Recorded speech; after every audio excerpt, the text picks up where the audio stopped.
waiting. And yesterday, it's already started.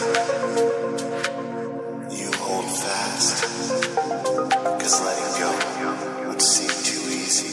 And you hold tight.